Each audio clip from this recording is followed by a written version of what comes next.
ठीक। पार्ट का नाम है सरल रेखा और कोण। तो हम सरल रेखा का मतलब समझ रहे थे कि आखिर आप बोलोगे कि इसको सरल रेखा। ठीक है, सबसे पहले आप लोग क्या बताओ, सरल रेखा को एक सीधी रेखा होती है। ठीक है, तो ऐसे बता सकते हो यह क्या होती है, यह सीधी रेखा होती है। क्लियर, ये तो लिख सकते हो, जिसकी केवल लंबाई होती है। ठीक है, केवल लंबाई होती है, इसका मतलब ये है कि ऐसी रेखा जिससे कोई चौड़ाई ना हो उसे ही हम लोग क्या कहेंगे, सरल रेखा कहेंगे। क्लियर है, हो जाएगा। सरल रेखा किसको बोलेंगे, जो सीधा हो और जिसकी सिर्फ और सिर्फ केवल लंबाई, उसमें एक भी चौड़ाई नहीं हो, मतलब चौड़ाई जो है नहीं के बराबर होनी चाहिए। जैसे कि मैं ये लाइन खींचा हूं ऐसे ही, ये वाला देखो सीधा सीधा ऐसे आप लोग को दिख रहा है बीचों बीच, तो इसकी क्या हम चौड़ाई तो लंबाई की तुलना में चौड़ाई तो नहीं के बराबर है ना, तो उसको क्या बोलेंगे, सरल रेखा, क्योंकि उसकी चौड़ाई जो है नहीं के बराबर, जबकि उसकी हम लंबाई को नाप सकते हैं। हाँ भाई, इतना से इतना 15 सेंटीमीटर होगा, 20 सेंटीमीटर होगा करके। क्लियर है, लिख लोगे, बता लोगे। जिसकी क्या होती है, सिर्फ लंबाई होती है, उसे ही हम लोग सरल रेखा कहते हैं। फिर नेक्स्ट आपका आता है, पार्ट का नाम में है कोण। कोण को भी तो समझना पड़ेगा। सरल रेखा क्लियर है, उसके बाद आपको कोण, और कोण को मैं पूरे पार्ट में आपको क्या बोलूंगा, एंगल। ठीक है, एंगल एंगल बोलते रहा तो वहां कंफ्यूज नहीं होना है कि किसको बोल रहे हैं करके। ठीक, एंगल किसको एंगल मतलब वहां पर क्या होता है, कोण होता है। तो कोण किसको बोलेंगे, एंगल को। तो इंग्लिश नहीं होता है, मैंगो मतलब आम, आम मतलब मैंगो, ऐसे थोड़ी ना होता है, कुछ ना कुछ तो डेफिनेशन होना चाहिए ना। हाँ, तो क्या हो सकता है, ठीक है। तो यहां पर देखो हम लोग रेखा पढ़े, तो दो रेखाओं के, ठीक इस तरीके से लिख सकते हैं, दो रेखाओं बोल सकते हैं, या इसी को क्या बोल सकते हैं, किरण। ठीक है, दो रेखाओं या किरणों के झुकाव को, झा झंडी है ना, झुकाव को क्या कहते हैं, झुकाव को कोण कहते हैं। याद रहेगी, मतलब दो ठो रेखा इस तरीके से झुका होता है ना, ये दो ठो रेखा है, तो इसके बीच में जो बनता है उसे ही हम लोग क्या कहते हैं, कोण कहते हैं। ठीक है, ये ऐसा झुकाव जितना का भी झुकाव होगा इसके बीच, उसे ही क्या कहेंगे हम लोग, कोण कहेंगे। क्लियर है, तो दो रेखाओं या दो किरणों के झुकाव को क्या कहते हैं हम लोग, कोण कहते हैं। अब कोण के अलग अलग हम प्रकार देखेंगे यहां पर। ठीक है, फटाफट नोट भी करते चलो, क्योंकि आपको टाइम बचाना है। कोण के प्रकार हम बुक के अकॉर्डिंग लिख लेते हैं कि क्या क्या आखिर आपको कोण को पढ़ना पड़ेगा। ठीक, ये बेसिक चीजें हैं और आपको ये सब चीजें जानना भी है।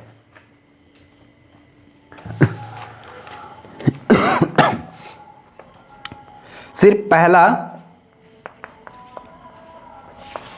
न्यून कोण। ठीक है, कौन सा, न्यून कोण, इसको बोला जाता है एक्यूट एंगल। ठीक है, एक्यूट एंगल।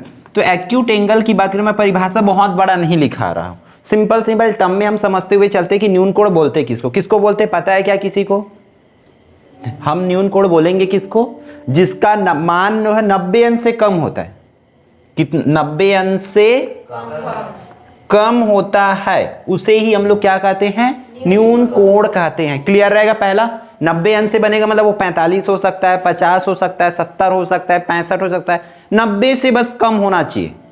ठीक है, तब उसको हम लोग क्या बोलेंगे, न्यून कोण बोलते हैं। क्लियर। फिर दूसरा हमारा कोण आ जाएगा, आपके बुक में दिया हुआ है समकोण। कितने अंश का बनता है, 90। समकोण कितने अंश का, 90 अंश का। ठीक, राइट एंगल, ये फिक्स कितने अंश का होता है, 90 अंश का होता है। ठीक है, ऐसा कोण जिसका मान 90 अंश होता है उसे ही समकोण कहते हैं। और ऊपर वाले में कैसे बोलोगे, ऐसा कोण जिसका मान 90 अंश से कम होता है उसे ही न्यून कोण कहते हैं। याद रहेगी। फिर थर्ड हमारा है अधिक कोण। अधिक कोण किसको बोलेंगे, किसको बोलेंगे, ऑब्ट्यूस एंगल। ठीक, ऑब्ट्यूस एंगल किसको बोलते हैं? जिसका मान जो है 90 से अधिक व 180 से कम। ठीक है, मतलब 90 से 180 के बीच में होना चाहिए, तब जाके हम उसको क्या बोलते हैं? अधिक कोण कहते हैं। जैसे कि 130, 120, 150 है ना, 105, 100, ये सब चीज कौन सा कोण होगा? अधिक कोण होगा। क्लियर है? और फोर्थ की बात करें तो वो होता है हमारा सरल कोण। ठीक है, सरल कोण या इसी को बोला जाता है स्ट्रेट एंगल। स्ट्रेट एंगल इसमें क्या होता है? फिक्स इसका मान जो है 180 अंश होता है। जैसे 90 अंश को समकोण, सिमिलरली ऐसा सीधा सीधा रहेगा आपका। इसी को तो बोलेंगे ना चांदा का पूरा सीधा सीधा ऐसे, तो उसको इसमें इस तरीके से कोण बनता है, तो उसको क्या, कौन सा कोण बोलेंगे? सरल कोण। क्लियर क्या यहां तक का? ठीक, पूरा ध्यान तो लिखने में लग रहा है, लिखने बोला गया है, मतलब इसका मतलब ये नहीं कि पूरा काम यहीं पर कर दियोगे। ठीक है,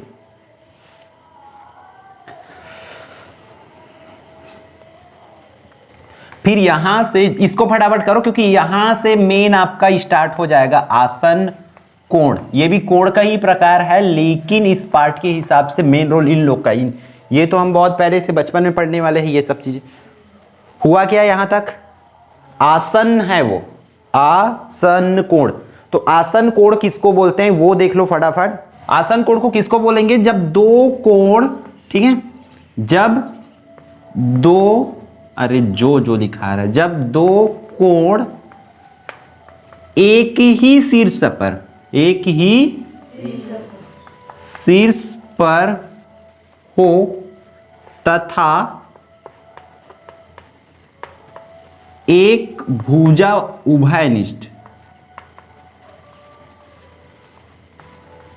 हो, तब उसे आसन कोण कहते हैं। याद रहेगी? समझना भी तो पड़ेगा, और किसको आ रही है समझ ऐसा लिखने से, क्योंकि ये तो परिभाषा है उसका, आसन कोण का। तो जब दो कोण एक ही शीर्ष पर हो, मतलब मान के चलो कोई ऐसा ये है, ये शीर्ष इसको बोलेंगे। देखो दो ठो कोण, ये एंगल 1 और ये एंगल 2, दो ठो कोण एक ही शीर्ष पर मिला है। ठीक है, एक जगह मिला है, तब एक ही शीर्ष पर मिलना होना चाहिए, और उसमें एक भुजा उभयनिष्ठ होना चाहिए, कॉमन होना चाहिए। मतलब देखो मैं इसको, ये वाली भुजा को बोलूंगा तभी ये बीच वाली भुजा आएगी, और इसको ये वाली कोण को बोलूंगा तभी बीच वाली भुजा आएगी, तो उसे ही क्या कहेंगे हम लोग? आसन कोण। मतलब एक तो कॉमन होना चाहिए, इसमें भी ये वाला आया और इसमें भी ये वाला आया ना, तो इसको ही क्या बोलेंगे हम लोग? आसन कोण कहेंगे। क्लियर है? एक ही शीर्ष पर होना चाहिए और एक तो कॉमन होना चाहिए, कैसे भी करके। जैसे कि मान के चलो ये है हमारा, ये ए बी सी ओ, तो देखो यहां पर भी दो ठो कोण बन रहा है, और ये वाली को अगर मैं कोण बोलूंगा ऐसा ए ओ बी, तब भी बी वाला लाइन आया, बी भुजा आया। अगर मैं बोलूंगा सी ओ बी, तब भी ये बी वाला आया, तो उसको हम लोग कौन सा बोलेंगे? आसन कोण कहेंगे। क्लियर है? ठीक, नेक्स्ट हमारा हो जाएगा, यहां तक नोट करो तो फटाफट। ठीक, नेक्स्ट आपका हेडिंग होगा छोटू वाला, वो है क्या? पूरक कोण। पूरक कोण, कंप्लीमेंट्री एंगल। ठीक है, पूरक कोण किसको बोलेंगे वो समझते चलो। ठीक, जब देखो इस तरीके से लिखोगे, जब आसन, ठीक है, जब आसन कोणों का योग, ठीक है, कोणों का योग x, ये हो जाएगा 90 अंश। ठीक है, 90 अंश होता है तो उसे ही पूरक कोण कहते हैं।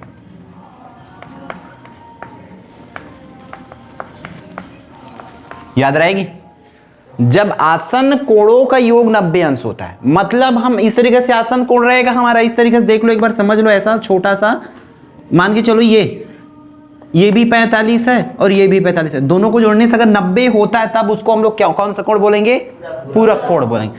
मान के चलो हमारा कोण कुछ इस तरीका से बन रहा है, ये बन रहा है 70 अंश का और ये बन रहा है 20 अंश का। मान के चलो ऐसा जब दो कोणों का योग जो है 90 अंश हो रहा हो तो उसको बोला जाएगा पूरक कोण।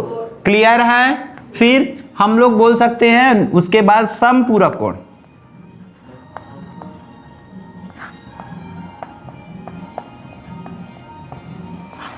संपूरक कोण में सिमिलरली सेम टू सेम आपको करना है, ठीक है। जैसे कि उसमें योग कितना हो रहा था, 90 अंश हो रहा था, 90 होगा तब उसको बोलोगे पूरक कोण। लेकिन जब इस तरीके से करोगे, जब आसन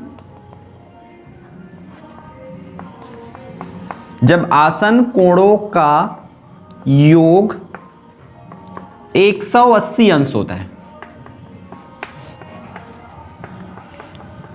तो उसे आपको क्या बोलना है, समपूरक कोण कहते हैं।